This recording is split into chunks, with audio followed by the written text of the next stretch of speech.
Come, let's sing Jesus, Jesus, Jesus, Jesus, Jesus, let's sing Jesus, an everyday children's way. Okay, where is my... Hey there, friends! I hope you've had a wonderful, awesome weekend. I'm so glad that you can be with me again this week.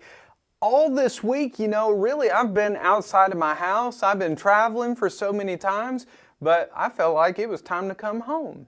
And you know what? Around this time of the year is a really good time where we can think about all the friends that we have. And this week, I thought it'd be great if we honored our friends. Now, if we think about the word honor, what do you think about? Do you think of a knight? Do you think of a guy named Connor? Because that rhymes with honor. Or do you think of an otter?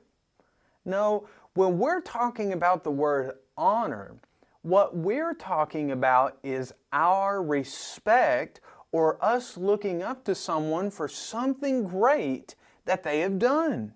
You see, in the Bible, in Ephesians chapter 6 and verse 2, the Bible would say, honor your father and your mother, which is the first commandment with promise. Now, the Bible would tell us that we need to look up to our parents. And I thought for a great example, we could look at Hannah from the book of 1 Samuel. Did you know that Hannah prayed to God and asked God for a child, for a son, that she said, Lord, if you give me a child, I will give him to you. Now, there were some people that thought that Hannah wasn't being really good. As a matter of fact, some people thought that she was a little crazy because she was asking this, but Hannah was asking from the heart. And you know what God did for Hannah whenever Hannah asked for a son? God gave her a son. And she was so happy with God that in 1 Samuel chapter 2, it would give us what we see as Hannah's prayer. She glorified God and praised God. But what's more important is that when she asked God for a son, she said, Lord, if you give me a son, I will give my son to you. Now, there's a very, very important lesson for us to learn from that. But before we talk about that, let's go sing a song with our friend Paul, and I'll see you in a few seconds. Let's go sing. Sing Christian songs with Paul. Thanks, E.T. Hey, kids, would you like to sing another Christian song? How about Did You Know? Did you know that God made the flowers? Did you know that God made the sun? Did you know that God made the bright birds? Did you know He made us everyone? Did you know that God gave us music? Did you know that God gave His word? Did you know that God gave us Jesus? Did you know that Jesus is the Lord? Did you know that God, He is loving? Did you know that God blesses you? Did you know that God, He is giving? Did you know He loves and blesses you? Great job, kids. We'll see you next time. Hey there, friends! That was a fantastic song that you sang with our friend Paul. Thanks, Paul, for singing that beautiful, wonderful song with our friends. And thank you, friends, for singing along with Paul. That was awesome, and it made God so very happy.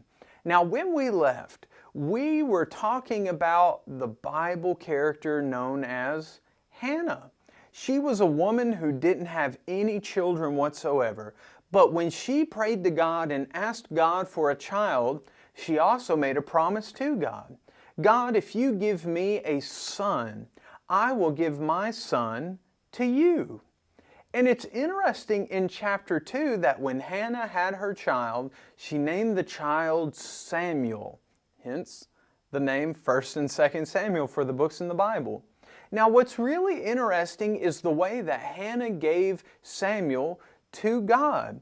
Did you know one of the ways that we can really look up to our mom, our mother, and our father is when they take us to church, when they take us to Bible school, or when they teach us to read our Bibles or how to pray, or even when we're giving thanks for our food before we eat, whether it's really small or a really long prayer. Did you know that we should be giving honor to our parents in that way? We need to be looking up to our parents, not because we're shorter than them, but we need to be looking up to our parents and honoring our fathers and our mothers and telling them, Mom, thank you for everything that you do for me. Dad, thank you for everything that you're doing for me. Did you know that your parents may have to work, or they probably do work, in order to make sure that you have a home and you have clothes? Did you know that your grandparents or your aunt or uncle or even people who go to church with you, did you know that they also want the best for you? You see, when we're honoring our parents and even honoring our friends, as we'll talk about all this week, we need to have a great love and appreciation to look up to those who provide for us. Now, my challenge for you this week is go to your parents and to your friends and thank them for all the wonderful things that they do for you. Even better, give honor to God this week and thank Him for everything that He has blessed you with. And friends, if you do that, God will be so happy with you and your life. Now friends, that's all the time that we have today. Work on honoring our parents this week. And until next time, I'll see you later. So, let's go work on our memory verse. Let's go. Hey there, friends. So your memory work this week is going to come from Romans chapter 12 and verse 10. That's Romans chapter 12 and verse 10. Now, since it's Monday, we'll say the verse twice together. So are you ready? Let's go. Be kindly affectionate to one another with brotherly love, in honor, giving preference to one another. Now let's say it one more time together. Are you ready? Let's go. Be kindly affectionate to one another with brotherly love, in honor, giving preference to one another. Now work really, really hard on your memory work this week, and by Friday, you'll have another piece of God's Word in your heart. Now friends, until next time, see you later.